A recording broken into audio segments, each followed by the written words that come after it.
Kita sebagai generasi yang bukan milenial lagi ya, kita ini generasi kolonial ya.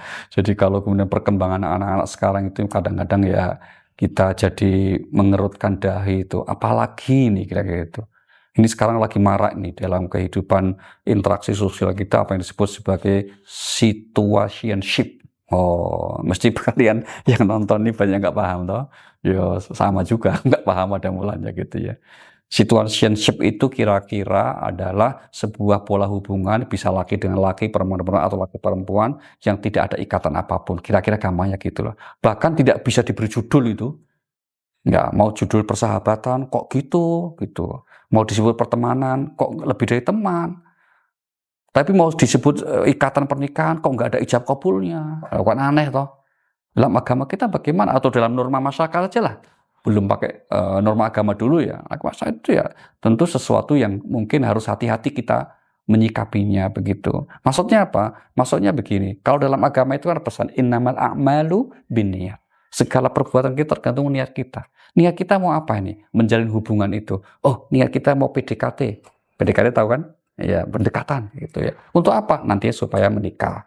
Oh, maka kemudian niat seperti itu akan menjadi langkah yang baik, insya Allah gitu ya. Karena apa? Ada langkah-langkah, tahapan-tahapan yang pada akhirnya kita akan menuju suatu jenjang yang direstui dalam kehidupan sosial masyarakat maupun agama, gitu ya. Tapi kalau sekedar apa? Sekedar ikut tren begitu.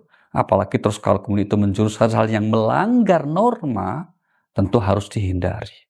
Maka menyikapi fenomena situationship dalam kehidupan sosial masyarakat kita harus dengan kehati-hatian, harus dengan sikap yang bijaksana. Nah, para orang tua jangan kemudian sangat reaksioner gitu ya. Terus kemudian wah ini nggak boleh gitu. Tapi cobalah komunikasikan hal yang dilarang tapi dengan cara yang bijaksana. Karena hakikatnya pepatah mengatakan kalau bisa itu kita dapat ikannya tapi airnya tetap jernih. Artinya apa? Kita bisa kemudian menyampaikan perspektif kita bahwa itu sesuatu seandainya memang menjurus kepada hubungan yang dilarang dalam norma sosial maupun agama kita, harus kita komunikasikan dengan cara yang bijaksana. Intinya apa? Ini adalah sebuah fenomena dalam kehidupan masyarakat yang kita tidak bisa menghindarinya. Memang ada sekelompok masyarakat yang seperti itu, yaitu apa? Yang mentolerir adanya hubungan yang disebut situationship. Nah, tentu dalam dialektika seperti inilah kita ya sebagai orang yang ingin berkontribusi bagi kemajuan masyarakat tentu akan mencoba untuk memberikan pandangan, masukan agar kiranya paham-paham yang seperti itu dapat kemudian diselaraskan atau kalau kemudian ternyata bertentangan harus dihindari.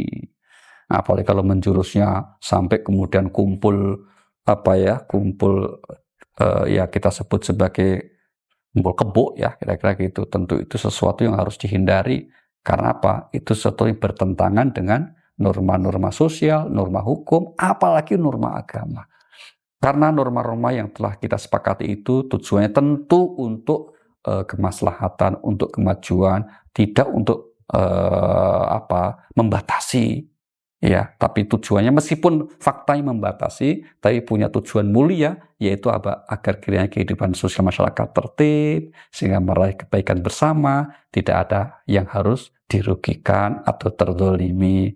Situationship adalah sebuah fenomena kehidupan sosial yang memang wajar terjadi, yang terpenting kita bijaksana dan hati-hati dalam menyikapinya. Terima kasih.